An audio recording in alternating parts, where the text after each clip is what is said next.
What's up, YouTube? It is your boy JB, and we are here today with a review for Love and Marriage Huntsville Season 2, Episode 18. A episode was titled Checked Out. The episode should have been Choked Out, because a nigga would have got choked out fucking with me. Who this episode was triggering at the end. Now I do want to say the beginning of the episode, I loved it. It reminded me of why I like this show so much, and so I got to give Carlos King credit for that. Like the stuff with Marceau, it just reminds me of why I like this show. It just shows, it does, we get the mess, but it also shows black people in a positive light. It shows us building businesses, and that's the one thing that I love, looking at Marceau. But we'll talk about it. But yeah, I love this show. Shout out to Carlos King for that one. So let's move on into the episode review, shall we?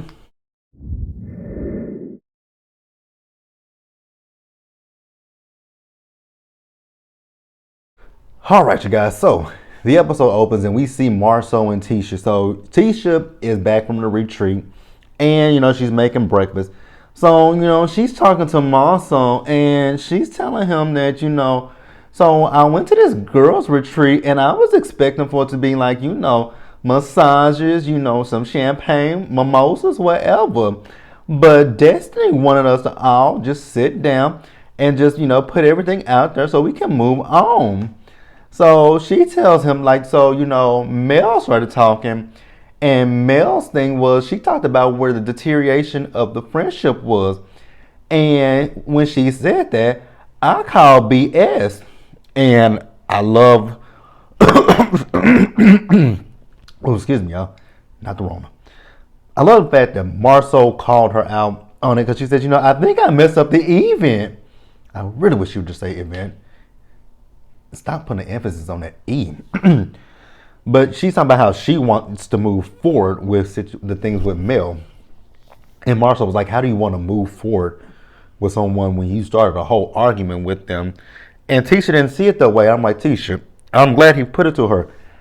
How would you feel if someone came up to you and told you what you were saying was some bullshit?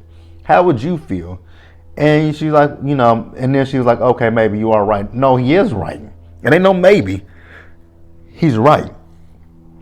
But I guess they're going to try to make, I'm really at this point tired of the situation with Kimmy, not Kimmy, but Mel and Tisha. Y'all not going to be friends with each other. So let's just move it on along. Like when y'all in a scene together, y'all can be cordial like, hi. Let's move on. Yeah, that's it with them. So then we later see them over at Black. So they're doing a tasting before they do the soft opening of Black. And this is one of the things this is what I was talking about when I talked about Marceau.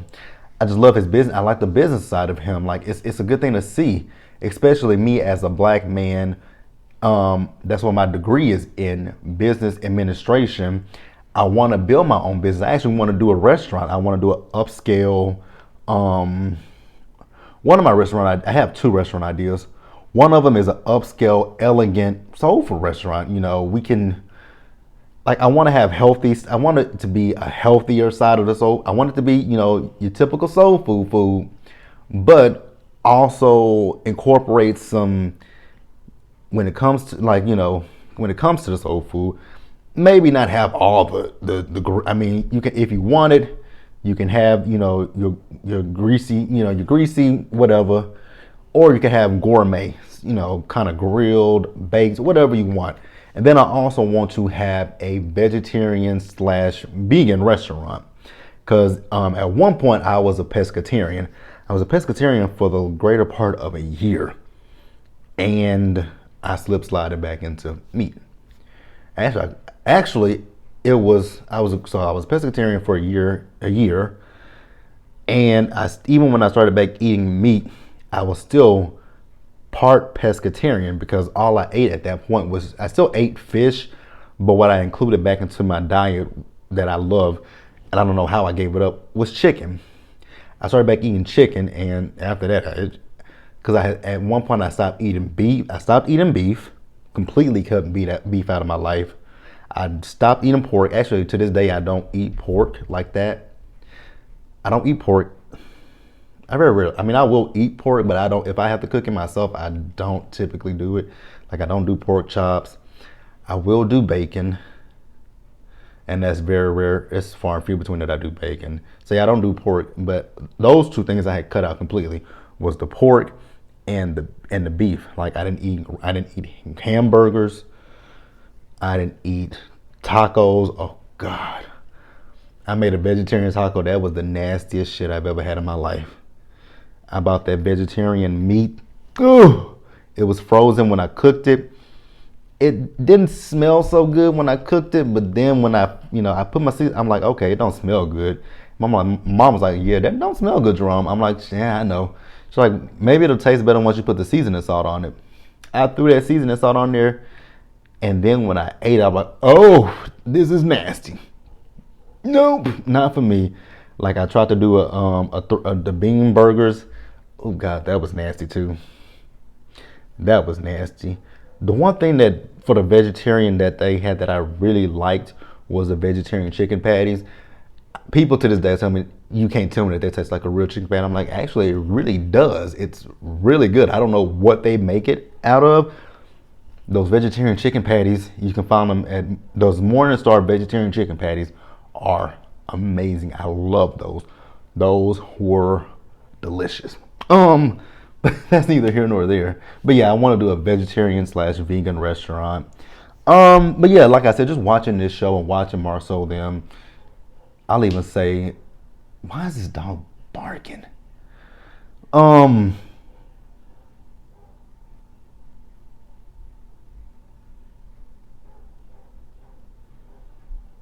really hate this apartment sometimes. If it's, like I said in the week's hottest topic, if it's not the dog, it's these people upstairs.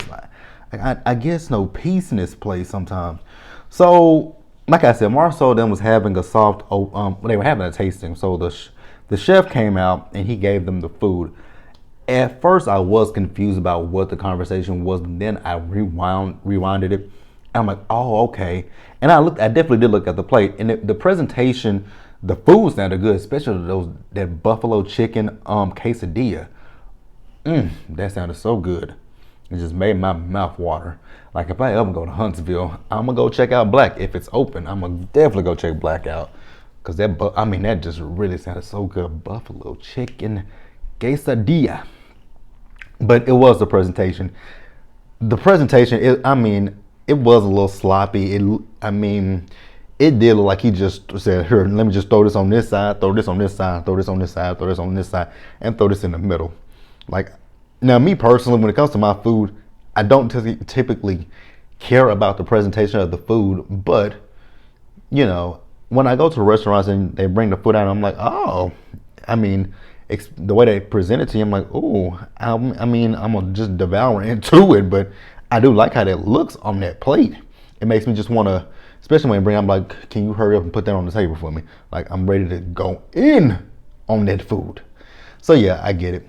Like, when you go to, sometimes when I go to Studio Movie Grill, although it's not like upscale, the presentation of when I get the dessert, I'll be like, oh my God, that looks so good. I don't care how it looks on this plate. We going in on it. So they talked about the presentation.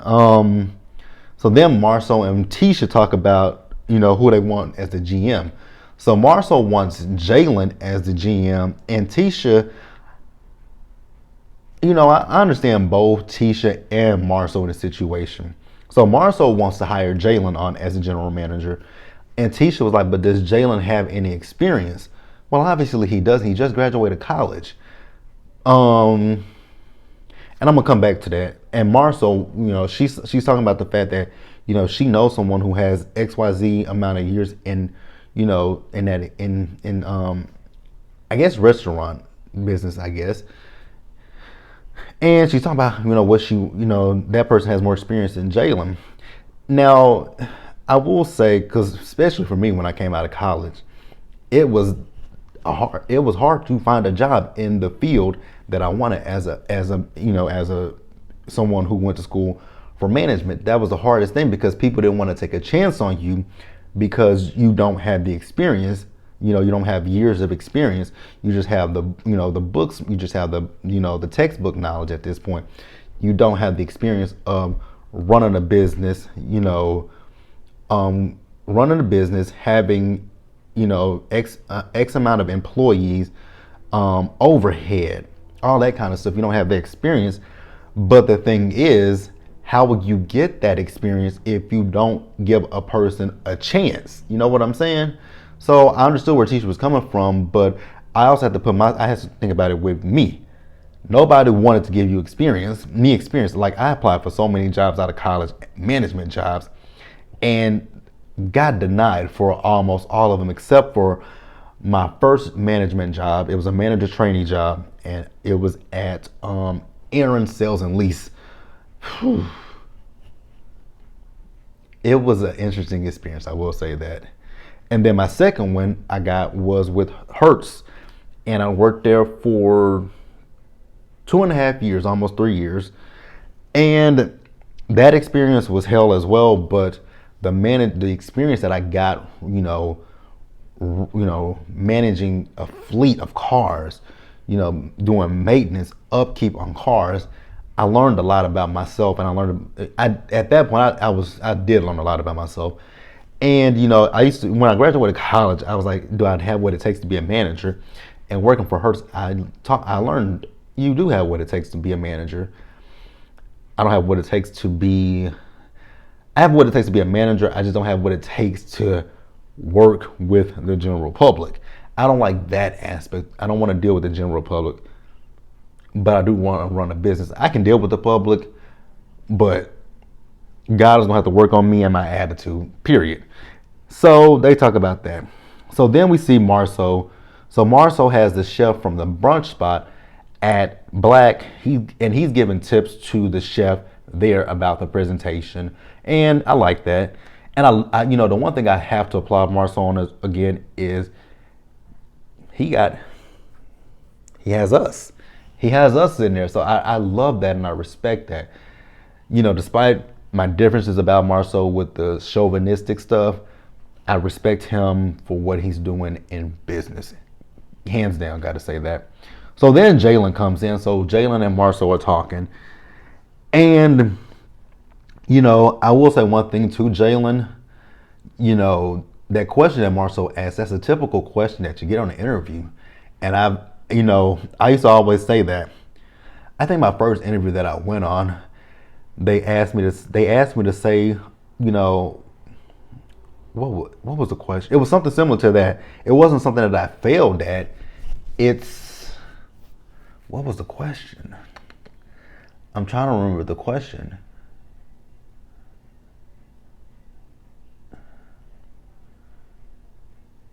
It was something similar to that. A time that I, name a time. I can't remember the question. Because I said it, I listened to the question, and I told the interviewer, I was like, wow, that's a good question that you asked. But it was along the lines of, well, actually, I think it was tell me a time that you didn't succeed at something. It was something along those lines. And I even said, I didn't have to think about it. I was like, wow, I said, that's a good question.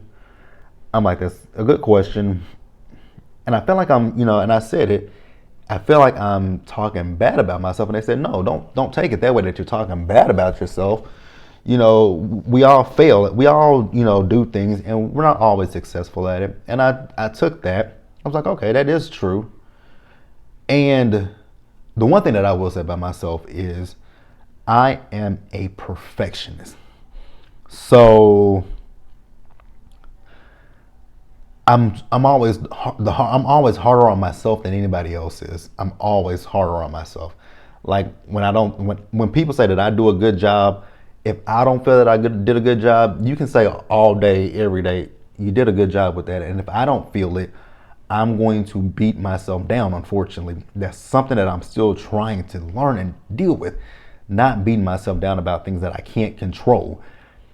So but yeah, if you do interviews, Jalen, that's definitely going to be something that's going to come up And Jalen is thinking that Marceau is wanting him to be the GM because he's so busy with the his other projects. And Marceau was like, "No, I'm not doing that because of that. You're my nephew, and I trust you. And I don't mean I trust you not to steal anything. I really do like it. So let's move on, you guys."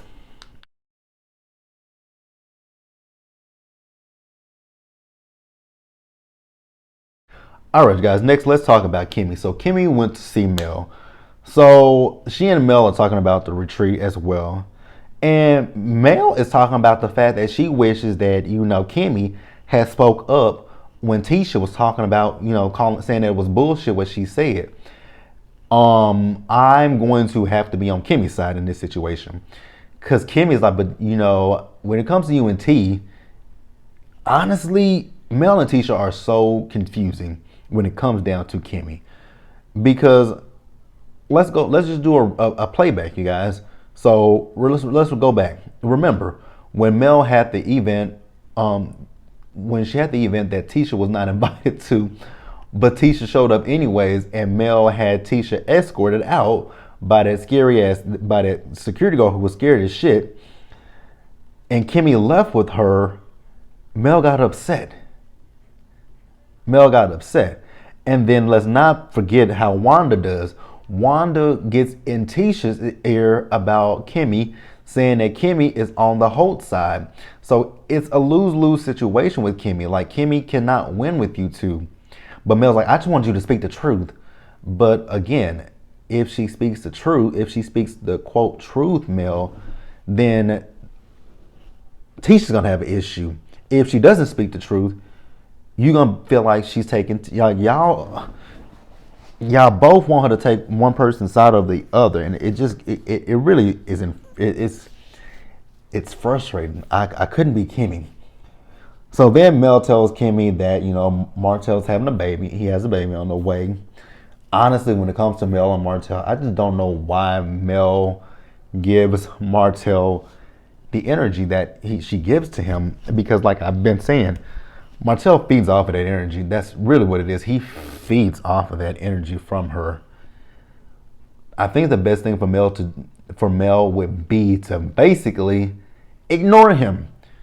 If you ignore him, he's gonna be like, well, damn, she ain't paying me no attention, and he'll move on. So then we see Martell went to go talk to Maurice, because we all know Maurice went through that divorce with Kiowa. So they talk about this. And, Martell's talking about he doesn't necessarily want to go through with this divorce, saying that it hurts him. And it was in this moment I'm like, this nigga here is just selfish as the fuck. Because it was like, he's talking about he wants his family and Mel. I'm like, you want your family, you want Mel, you want Arian, whatever that woman's name is, I don't care, and that baby. You want all four of them. If you could have, actually, let's take out the kids. You really just want Mel and Arian. Those are the two people that you want the most. You want Mel, you want to be in this marriage with Mel, but you want Arian to be on the side, letting you pound on her, she suck on you. For the love of God, I hope, because the way that Martell wants his dick sucked, I hope he is putting his, shout out to Rox for this one, I hope he's putting his face in her place. Like, I really hope he's putting his face into place. Because, really? So then Maurice is telling, now see, here's where Maurice really lost me. Because he was talking about his, how people suffer when it comes to divorce. But here's where he lost me at. So he told Martell to fight for it. What is Martell fighting for? There is no marriage to fight for. After a 5-year affair, I don't want to be with you. Period. Like, I can, and I've said this before, when it comes to an affair, I can understand an emotional affair. No. I can understand a physical affair. I can understand it if it's just strictly physical. If you're just having sex with the person, I can understand that. Physical, cool. That means you just wanted to get your rocks off. But when you involve physical and emotional, and even if it's not just emotional, even if it's not physical and it's emotional, I can't deal with that. Like, I can't get over you having an emotional attachment to somebody else that's not me. And we've been together for 14 years. Yeah, I don't know what he's fighting for, but whatever. So then we see Marceau. So Marceau pulls up on Mel, and Marceau is talking to, Mel about, the retreat with Tisha, and how, he had a conversation with T, and he basically, him and Mel actually said the exact same thing. So he wants for Mel and Tisha to try one more time. I'm like, why? I was with Mel. I'm like, can we stop this? You know what? Can we at least get these two women to a point where they can be civil? If they can be civil with one another, I guess I'll take that. But at this point, I'm just over it. But he invites her to the soft opening of Black. He also tells her that he invited Martell. Cool. So she says she'll get back to him and let him know. Now, the end of the episode. This is where I got pissed off the most. So Mel went over to Chris and his wife's house. So actually, at first, Mel didn't know that Martell was there. So Chris's wife told her, well, we invited Martell over. We wanted you guys to reconcile. What are y'all reconciling? I mean, I get that Chris cheated, and I get that Chris and his wife was able to, move past what the infidelity. But the question that I do have is, with the infidelity, did Chris have a 5-year relationship with the woman? Did Chris have an outside baby with the woman? That's the question that I had about Chris and his infidelity. And then I was looking at Martell in them pants. I'm like, nigga, can your nuts breathe? Because those pants are tight. Martell, just go up one size. That's all you got to do. I hate these people. So listening to Chris and his wife talk, it feels like with them, it really felt like they were telling Mel that she needs to, move on from this situation. I'm like, why? Again, he cheated on her, had a 5-year relationship with the woman, and he is now having a baby with the woman. What do you want me to move on from? Please tell me that. Like I said, it's one thing to have a physical relationship, but Martell was not using a condom, obviously. Oh, God. So then Martell starts playing a little victim, talking about, him as a parent. Now, I'm not going to talk too much about this because I don't know the ins and outs of that relationship with them and the kids. I don't know who's the dominant parent and I don't know who's not. So I can't speak on that, but it did sound like he was playing the victim role. But then he had the audacity to call Mel a victim. I'm like, really, dude? You've been playing victim this entire time. You've been playing victim this entire time, Martell.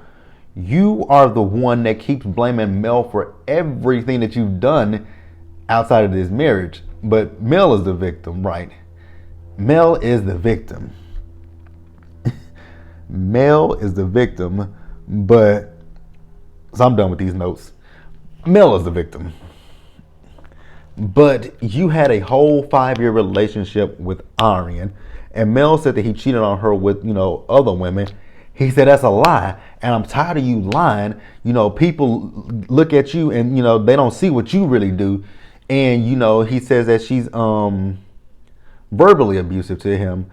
And she says, yes, I have called you a bitch, but that was after you were disrespectful to me. I'm like, oh, Mel. I don't agree with you calling him a bitch. I don't. But I also don't agree with the things that he does. So, honestly, Mel and Martell are both tit for tat. And this is just not good for, y'all's kids are going to see this shit on TV. And it might not be a good, Martell for sure. You might not have a great relationship with your kids. And Mel, your kids might have a little resentment towards you. And I don't want that for the kids. The best thing for y'all is put those kids in therapy. And Mel, you need therapy as well. Even Martell needs therapy. Because all y'all are doing is y'all are hurting each other, but y'all are going to drag y'all's kids are going to get dragged into this, and that is not the good thing.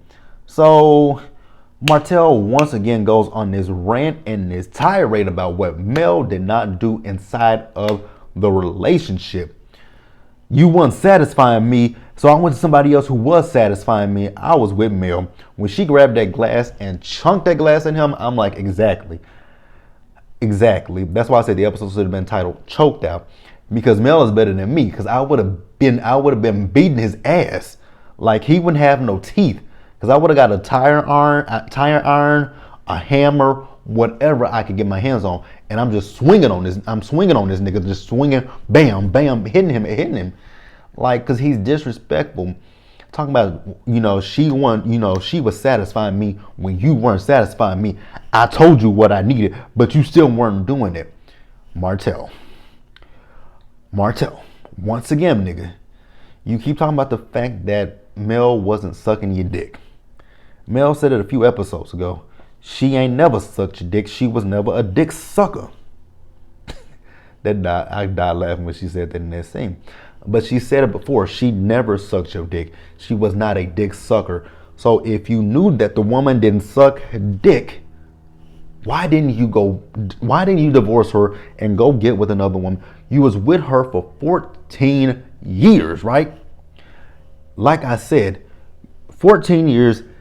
If she ain't sucked your dick in 14 years, what makes you think after, you having this 5-year relationship with this woman that, because my husband is getting his dick sucked by this other woman, let me get on my knees and suck his dick every now and again. Where's the logic at in that? You were cool with it when you had your kids. You were cool with the fact that she wasn't sucking your dick. You know what?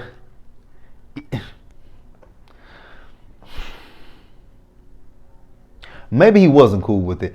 But if you weren't cool with the fact that she wasn't sucking your dick, Martell, divorce her.